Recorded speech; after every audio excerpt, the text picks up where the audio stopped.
Q news లో పనిచేయటకు senior video editors కావాలను సంప్రదించవలసిన నెంబర్లు 8688960884.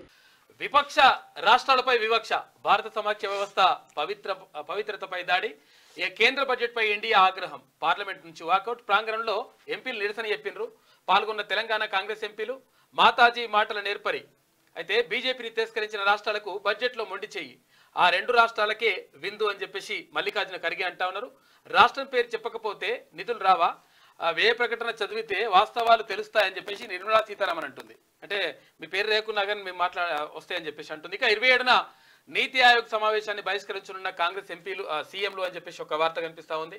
బడ్జెట్ కేటాయింపుల ప్రకంపనలు పార్లమెంట్ ను కుదిపేశాయి. ఇది కుర్చీ బచావో బడ్జెట్ అని ప్రధాని మోదీ తన పదవిని కాపాడుకునేందుకే మిత్రపక్షాలైన టీడీపీ, జేడీయూ పాలిస్తున్న ఏపీ, బీహార్లకు బడ్జెట్ లో పెద్దపీట వేశారని, మిగతా రాష్ట్రాలపై ముఖ్యంగా ప్రతిపక్షాల పాలనలో ఉన్న రాష్ట్రాలపై తీవ్ర వివక్ష చూపారని విపక్ష ఇండియా కూటమి బుధవారం ఆరోపించింది. ఏ రాష్ట్రానికి న్యాయం చేయలేదని, ఇది భారత సమైక్య వ్యవస్థ పవిత్రతపైన దాడిగా అభివర్ణిస్తూ ఉభయ సభల నుంచి కూటమి ఎంపీలు వాకౌట్ చేశారు.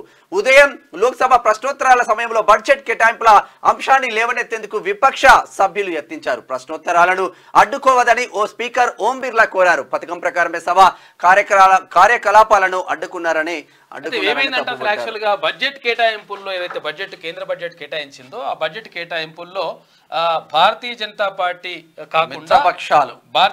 పార్టీ కాకుండా ఏదైతే విపక్షాల ఉన్నటువంటి అధికారంలో ఉన్నటువంటి రాష్ట్రాలు ఏవైతే ఉంటాయో ఆయా రాష్ట్రాలకి మొత్తం కూడా మొండి చేయి చూపింది. అంటే బడ్జెట్ కేటాయింపుల్లో మొత్తం కూడా వాళ్లకు కేటాయించకుండా అన్యాయం చేసిందని చెప్పేసి విపక్షాలు ఆరోపిస్తున్నాయి. అయితే ఈ నేపథ్యంలోనే భారత సమాఖ్య వ్యవస్థకు, ఈ పవిత్రతకు ఇది అంటే దాడిగా పవిత్రతపై జరిగినటువంటి దాడిగా అభివర్ణిస్తూ ఉన్నాయి మిత్రపక్షాలు, అది విపక్షాలు. అయితే ఇక్కడ నిజంగా కూడా తెలంగాణలో భారతీయ జనతా పార్టీ కాకుండా ఇప్పుడు కాంగ్రెస్ పార్టీ అధికారంలో ఉంది.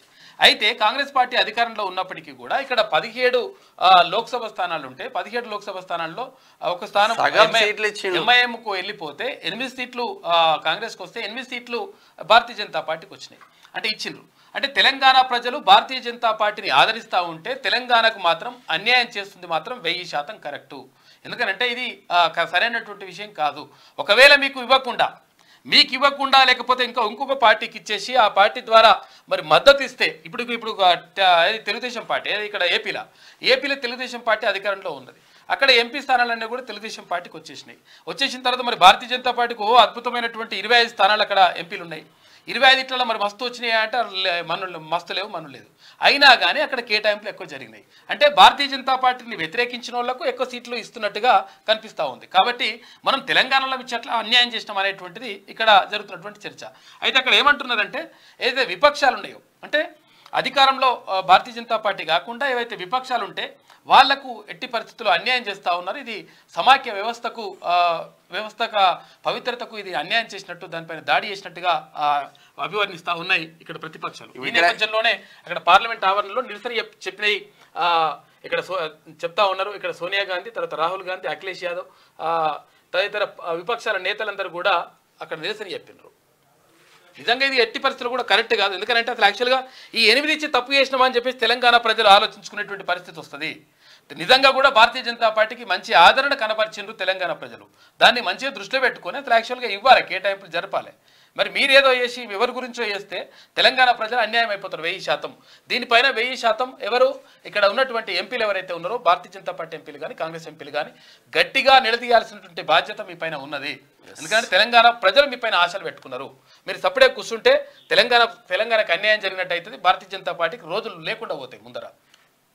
ఇప్పుడు సౌత్ మొత్తం తీసుకున్నా కూడా ఏపీ తప్ప తెలంగాణకు అన్యాయమే, ఇటు కర్ణాటక అన్యాయమే, తమిళనాడుకు అన్యాయమే, కేరళకు అన్యాయమే, మొత్తం ఇదే. ఇప్పుడు విపక్షాలు అట్లే ఎక్కడ అధికారులు ఉంటుందంటే కూడా చేసిండ్రు.